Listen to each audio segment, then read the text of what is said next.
Hello, my amazing, beautiful listeners.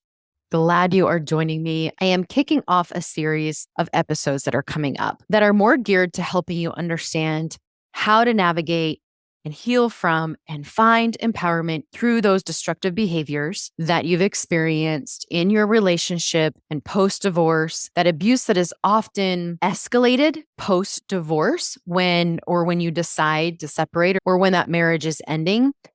And that's what I want to talk about today is the fear around that. But I have some episodes coming up that address how, because of such destructive behaviors and trauma that you've experienced, you have been out of whack with your wise femininity. And I have a 2-part series with my new amazing friend and colleague, Hope Ray, who will be talking about that. And I'm going to really capitalize on how that specifically, her model specifically looks for women who are navigating divorce.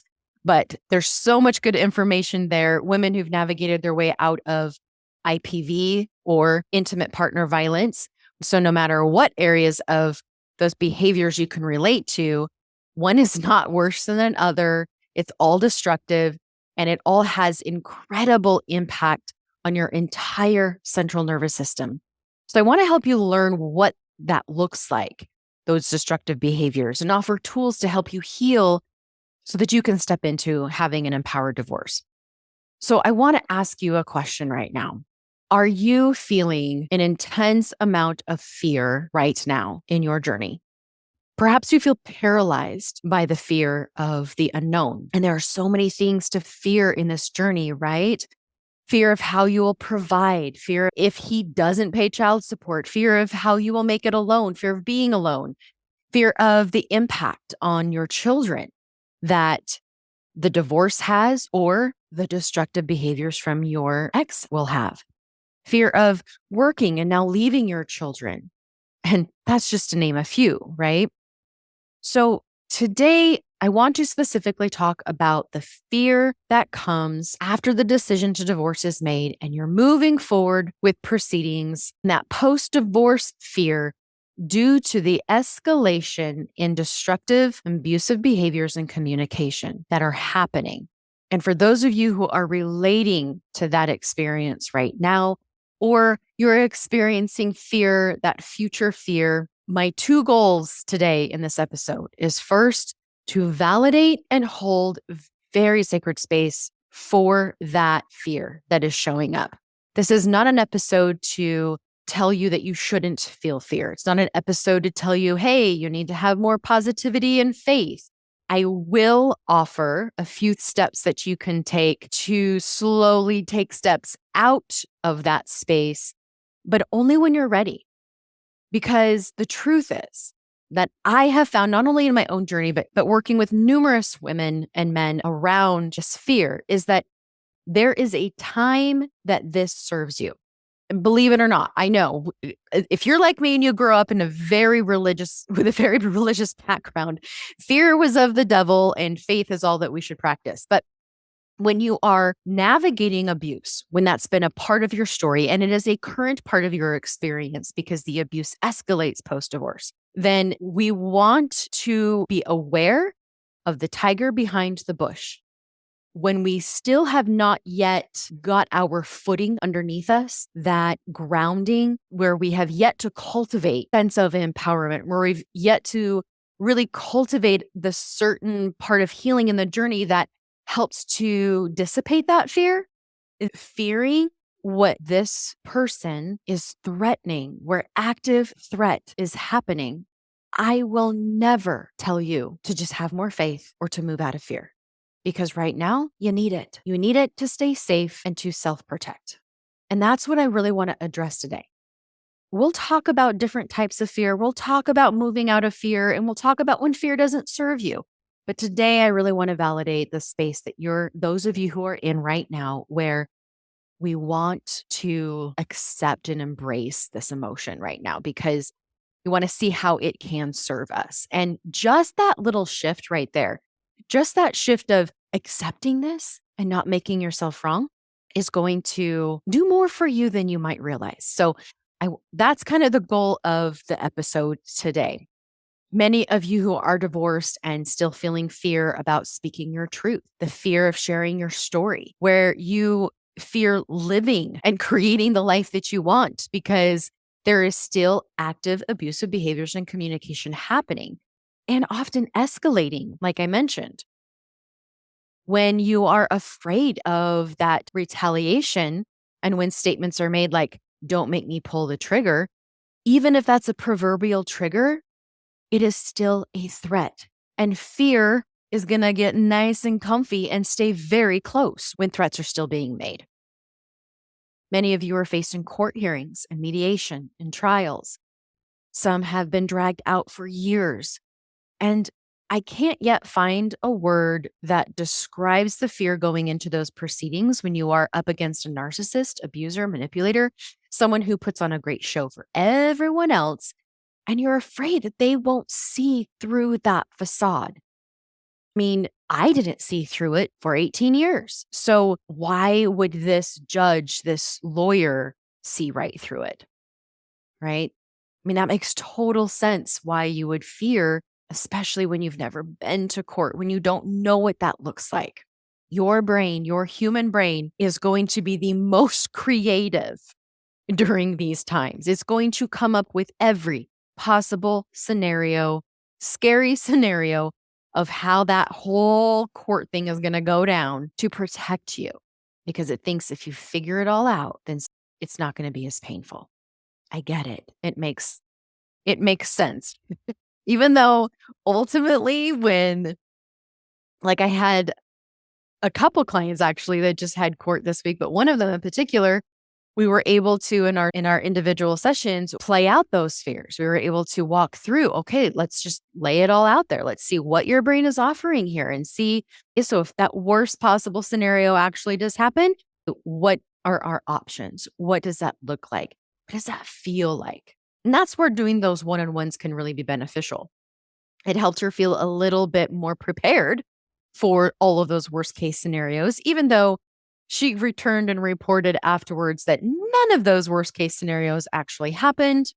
That does tend to be more often the situation, but my goodness, have I seen clients and friends who are still facing the unthinkable and where the court system is certainly not in favor of the abused women and children, where it is corrupt and where your safety is at the mercy of the court. And unless I want to mark this episode as explicit, I'm going to refrain from all the four-letter words that I feel about that. When you're divorced and you're still experiencing a level of power over because those threats, perceived consequences, and real consequences are showing up, how do you keep moving forward? How do you heal? I would love to give you a 1, 2, 3 checklist and say, here you go. And don't hate the messenger, but it just doesn't work that way. And of course, because everybody has a different dynamic, a different experience, we're all viewing even with different backgrounds and lenses. Everything that I'm sharing today is just going to be coming from a commonality that I see most often show up in these situations. There's a general pattern. And yet I have seen some situations where the ex takes the norm and stomps on it and says, let me show you something that no one will ever believe. It happens. It's sickening. And I am so sorry to those of you who are experiencing that circumstance. Empowerment and what you do have control over is still what we lean in and practice. And every time you do, you really are making a significant shift. I promise. Learning to recognize the patterns is key to your sanity. When your ex starts to date someone, is there a shift in their behavior? When they are alone and not dating someone, is there a shift in their behavior? When you hold tight to a boundary, what is the pattern of their behavior? What are those tactics they use to get you to renege on your boundary? Noticing those things from a little bit of a distance, which is really hard to do. I want to acknowledge it's hard to do when you're feeling such intense, paralyzing fear. And yet, if we can create a little bit of distance, and that just means like writing it on paper. Just writing on paper those patterns is what I'm talking about by creating a little bit of that distance so that when you look and read the patterns, It's on paper and not so intensely inside of you. Does that make sense? So that's just one way to start navigating this. But really, when we start to recognize those patterns, know when the tiger is going to come out behind the bush, it helps your system to be a little bit more prepared. Does it get rid of the fear? No. And nor am I suggesting that. But this is a place to start. Let's talk a little bit about how this fear around any situation you're facing through divorce, post divorce, how this can show up, because fear can manifest in various ways. There's definitely some patterns that I have noticed over the years, and of course, within myself and my own journey. The experiences can be deeply personal and unique to each individual. So I'm just going to share some common ones that, like I know. First one is that hypervigilance. You might be overly alert and watchful, constantly anticipating those potential threats of danger. And when threats are being insinuated, even very covertly, whether that's by a look, a hand gesture, it can happen so subtly. But if you're used to that, right, if that's been a pattern in your relationship and it's showing up now, then of course your system is going to jump to high alert and be hyper vigilant and trying to be hyper attuned to when that actually he might actually follow through with that threat. Even if he's never followed through, the threat and intimidation is abuse, and it has a significant impact on you. The hypervigilance is the result of that ongoing fear that the abuser uses to escalate their tactics. And when that's been the pattern, then of course you're going to be hypervigilant. Honestly, with this one and knowing what I do about abusive behavior and the escalation of this after post divorce, and that's why I said earlier there's a reasonable time frame to be in this space of hypervigilance, to stay hyper attuned. It's a safety mechanism, right? When you don't quite have enough of those patterns and new patterns post divorce of those destructive behaviors down yet, then I personally want to validate that spending some time here consciously in this space can be really useful. But it's exhausting. It's not sustainable. And certainly we need to be extra disciplined in the self care and the support when you are in this space. Okay, the next one that shows up is anxiety and panic attacks.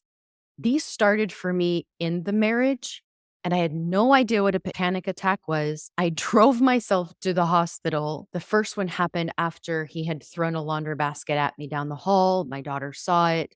It was pretty intense situation. He had left. I was left in the hall alone on the floor with my daughter over me. I couldn't move. I couldn't move my left arm. I couldn't move my body. I couldn't breathe. I thought I was having a heart attack. So I mustered up the strength because I didn't know where he was to drive myself to the hospital thinking that I was having a heart attack. It is so real. And if you have not experienced what that is, it's just hard to explain because after, when you go to the hospital and they tell you, no, you're having anxiety, you feel dumb. At least I did. I felt dumb. I felt stupid.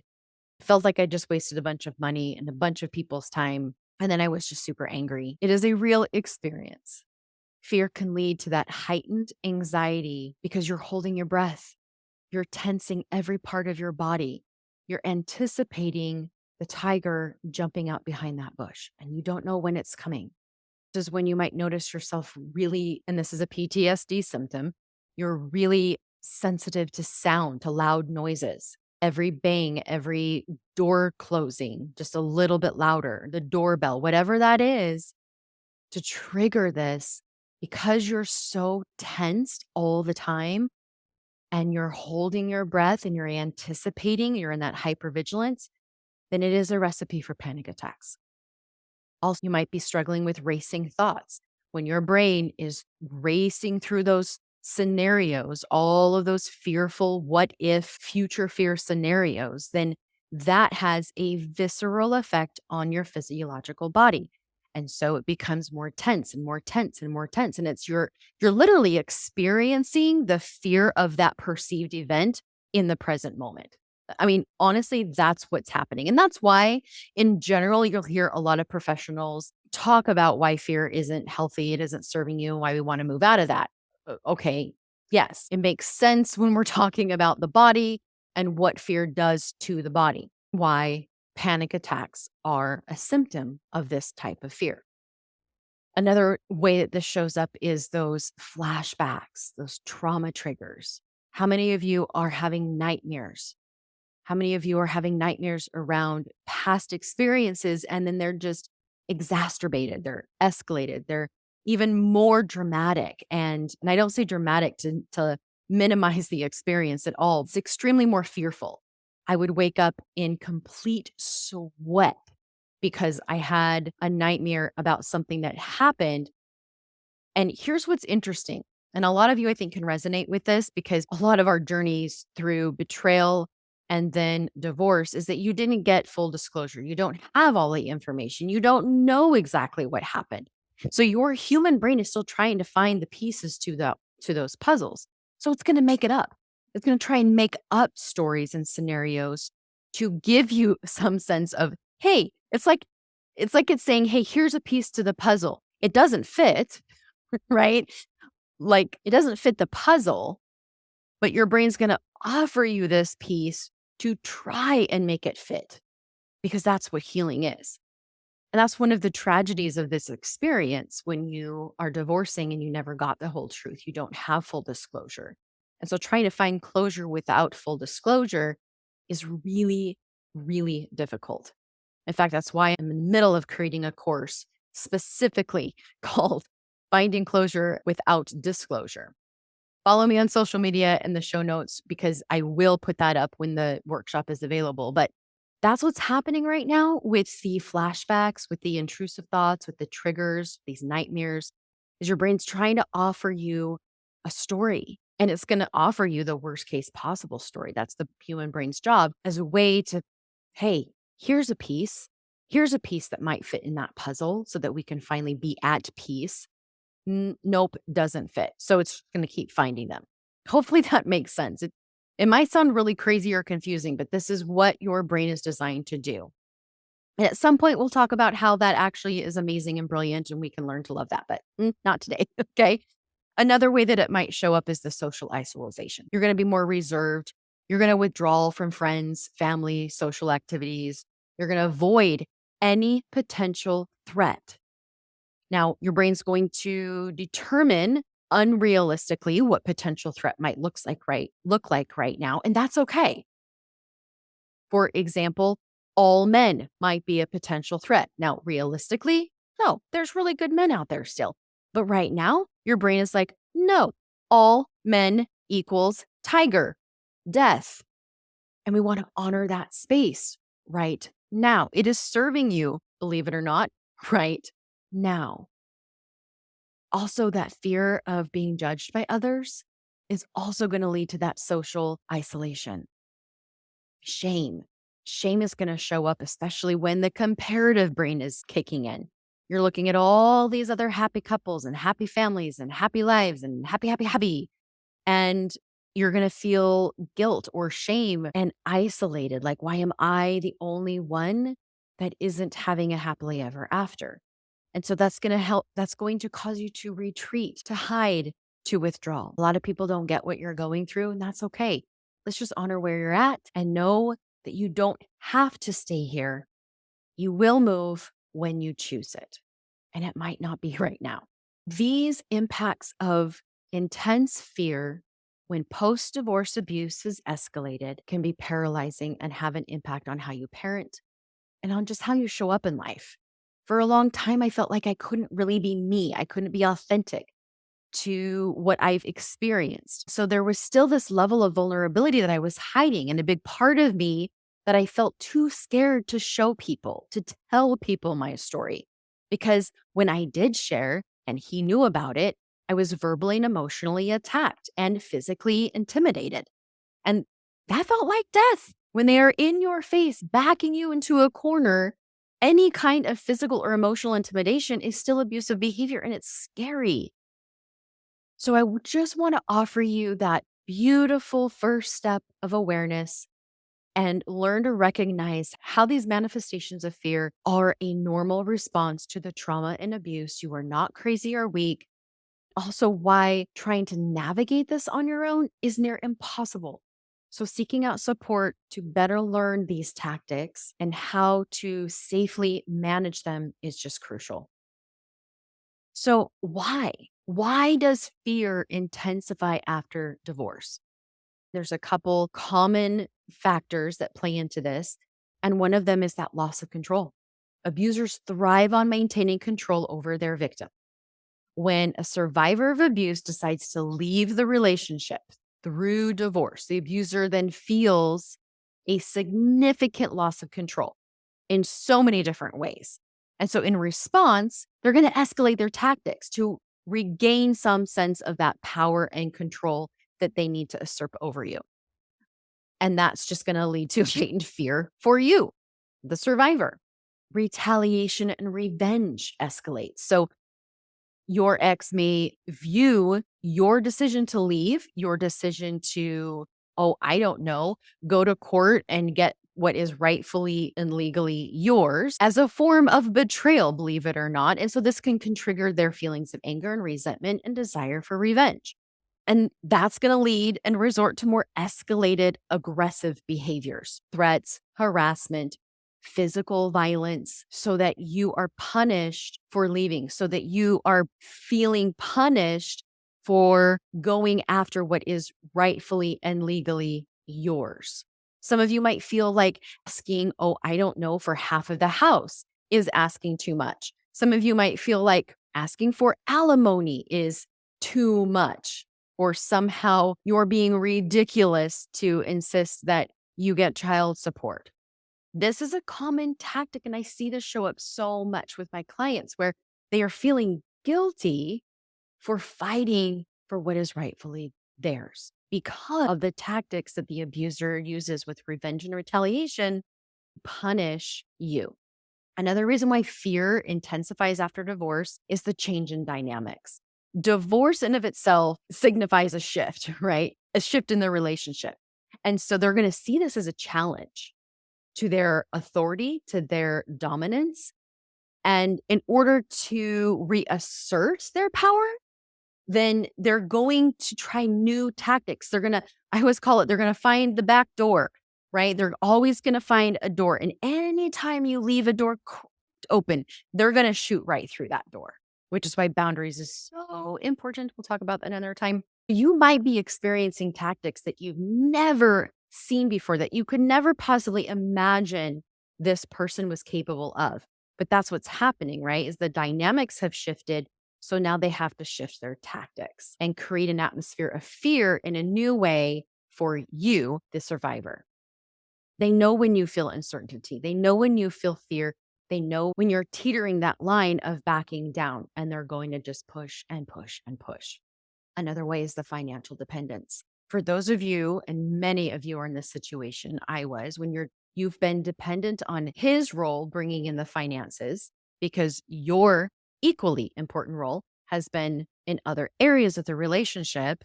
After divorce, when these financial challenges arise, there's a vulnerability there. There's a fear about the future. And they know that. And they're going to exploit that fear, again, to maintain and assert power and control. The other way that this shows up is stalking and surveillance. Abusers might resort to stalking, monitoring, and surveilling you post-divorce. They're going to attempt to maintain their constant presence in your life, know full well that you have expressed for that presence to not be in your life. And this is going to make it absolutely difficult for you to move on. It's going to make it impossible for you to feel a sense of safety. And that's the purpose. It's important to recognize that the fear that intensifies after divorce is a result of the abuser's actions and tactics. And you are not responsible for this. It's a consequence of their efforts to maintain control. The more you are informed, the more resources you can get your hands on and get more of that understanding of these different tactics, which go to the show notes. I'm going to put a link in there with one of my friends and colleagues, Sarah Morales, who has amazing information on gaslighting and other tactics. You are going to want to get this, but getting informed about this is going to be extremely crucial to helping you to move from fear and into empowerment. I had a client who was getting curious about her fears and could recognize that they were not necessarily grounded in facts, right? Those capital T truth facts, but certainly grounded in those past behaviors. And she was in the middle of the divorce proceedings. There were still enough abuse tactics being used that fear was serving her at this point. She needed to watch her boundaries, hold them tight. She needed to watch and be in that, like I mentioned, that hyper vigilant state and watch what she said to others. She needed to keep cameras rolling in her house. She needed to not text her children anything about their dad. All of that was being monitored and used to be weaponized and thrown back in her face or used in court to try to assert power and control.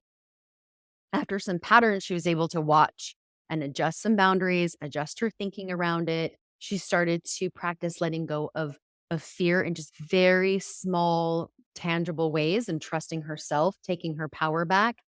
And that didn't mean that she was happy, hunky dory. She was just back behind the wheel of the car and not fear. I want to go back a little bit because I was talking about stalking and being surveillanced.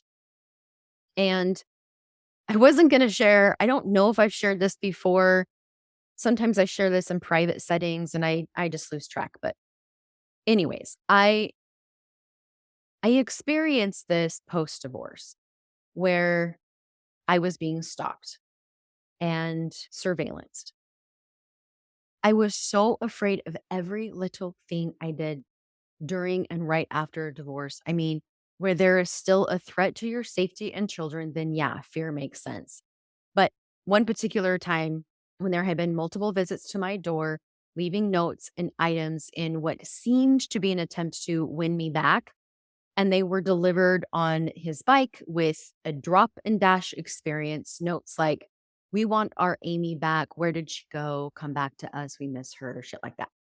It was happening all hours of day and night, and the doorbell was now a trigger. I had a panic attack when the doorbell went off because you never knew when he was going to be there, and because it was a drop and go experience, it just felt very, very unsettling, very, very unsafe. We're at the ballpark for my son's baseball game, and my youngest at the time ran after a foul ball, and he came back and he said, "Mom, Dad's hiding in the bushes," and told me to and he put his finger up to his lips and said, "Shh." I swear in that moment, I think I crapped my pants. The fear shot right through me.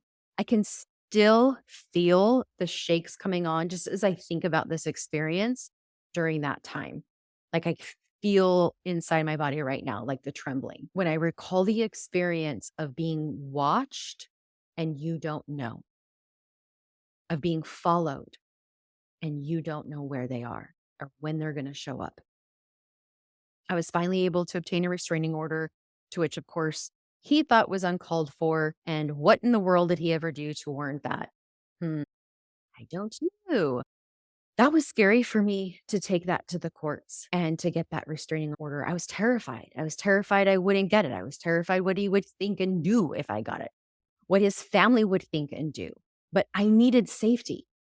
And it was a couple years of much needed safety and breathing and rest from that behavior. Even though he violated it a few times, I had to report it. That's a whole other story, but I did feel more empowered to my human rights, my right to not be stalked and surveillanced, my right to not be harassed, my right to feel safe when I pull into my garage and when the doorbell rings. The doorbell was a trigger for most of us for quite some time, unfortunately. Now, that is a more extreme example of stepping into empowerment by getting that restraining order. And many of you might feel it's too extreme.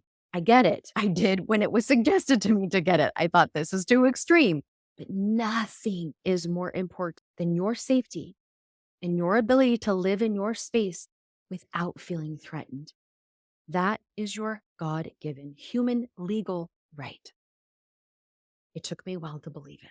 I had a client who created more safety and became empowered with the boundary for her ex that he doesn't come up to her porch when exchanging kids. She kept that space on her front porch safe, and she had a right to that.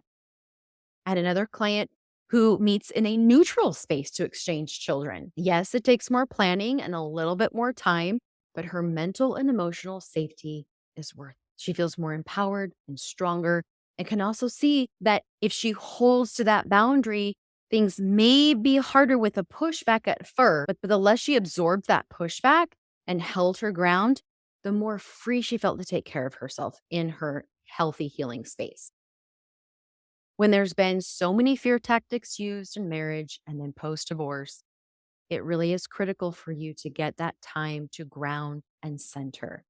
So, like I said, if this is a space that you need to be in right now, in that hyper attuned, hyper vigilant state, because there are active threats happening and you're still trying to navigate court proceedings or you're trying to navigate just how to move forward through that, and you do see that this is serving you, it is still sucking the life out of you. It is not sustainable, as you know.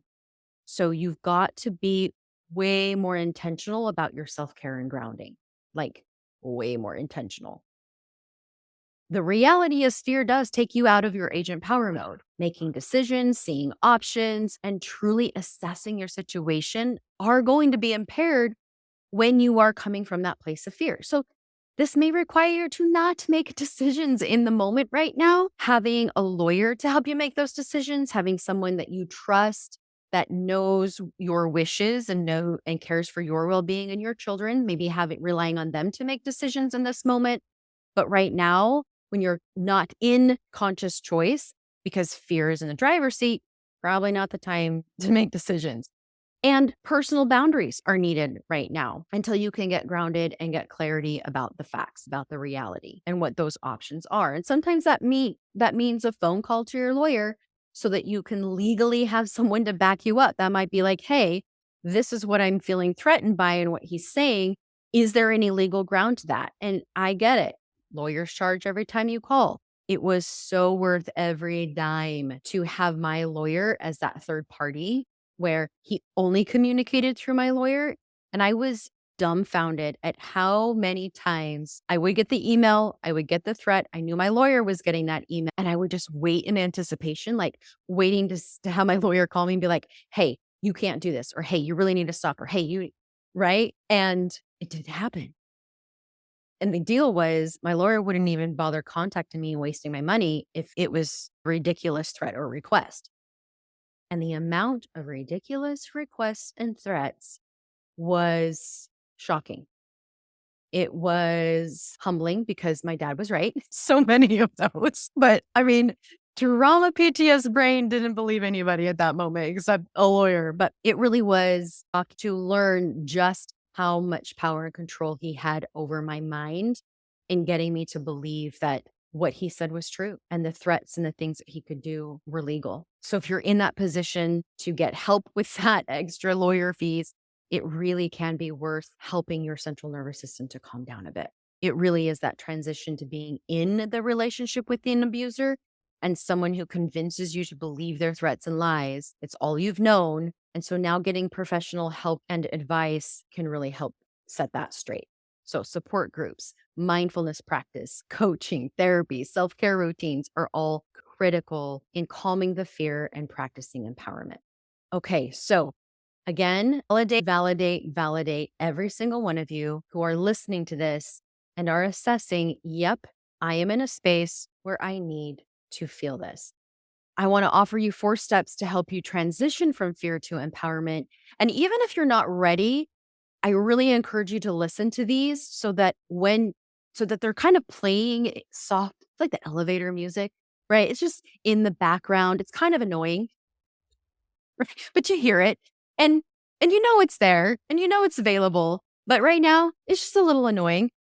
Okay, so right now these 4 steps might be a little annoying, like the elevator music, but let's just listen to it on the ride. Okay? Because what this is going to do for you is that when you are ready, this information in the background, your brain will be able to pull from, right? You're going to be like, oh, yeah, I remember there's that one thing. Okay. And you can go back and listen to this episode. But for those of you who are assessing yourself right now and feel like, you know what, I think I might be ready to just kind of wiggle my way into this a little bit. Let's see what that feels like. Then here's 4 things that you can start with. Number 1 is acknowledging and validating your emotions. Awareness and acceptance right here. Your emotions are valid. Fear is valid. And you can have fear and faith. We just want to see it and know that the fear part of you can be seen and heard. It needs to in order for it to move through you. So whatever limiting beliefs or gremlins that you have that tell you you're not enough, you're weak, you're less than, you're not righteous enough. If you have fear, we just got to kick it to the curb. Let's lovingly place those on a shelf for right now.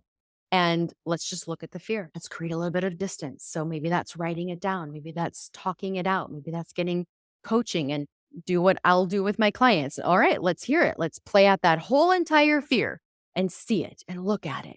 Let's give it some space. It's okay to do that. I promise. This is definitely part of that acknowledging and validating your emotions. Okay, step 2 is reach out for support.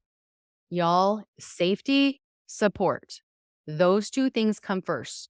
Think of it as phase 1. If we do not have those two things in place, we cannot move to another phase. So support is key.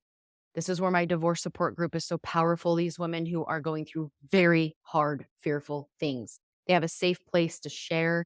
They get validated. They are heard. And they even get to hear how others in these situations have navigated it. And they even get to see them walk out on the other side of it and they're not dead. So these support groups, wherever that is, you don't have to come to mine, even though I would love to have you find safe support. That is number 2. Okay, number 3, get educated and practice developing your agent power mode skill. If you haven't heard me use that term, that essentially is what I say, where you are stepping into that you have. It's called agency that gives you the ability to choose for yourself.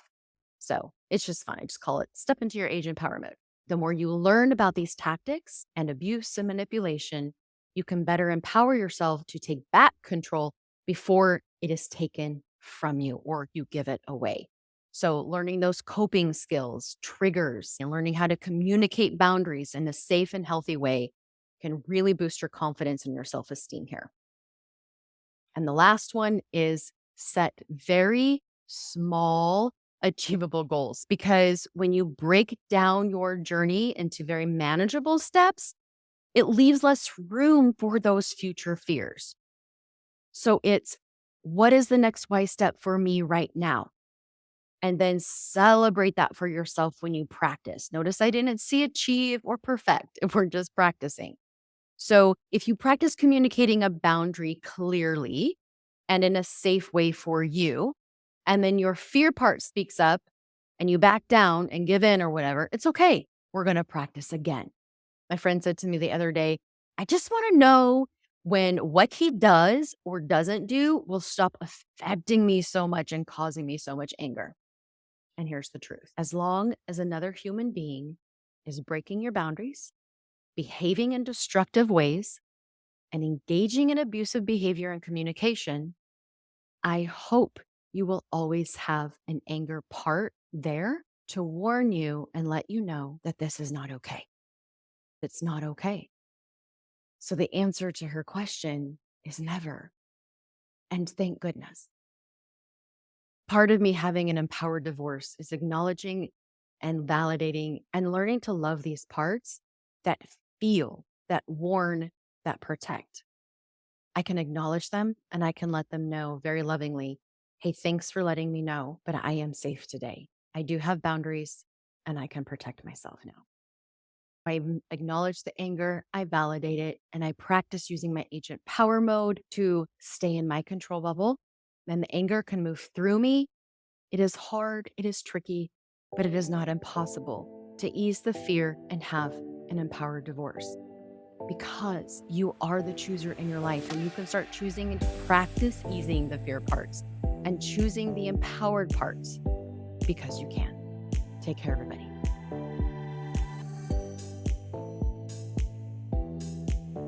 Hey, what are you doing Wednesday evenings at 7 p.m. Mountain Time? How about you join me and other amazing women who are practicing to choose an empowered divorce over and over and over in all different situations that come up through this journey. you're not alone. And this is a group dedicated to hold space for all your beautiful emotions, big and small, all of your situations.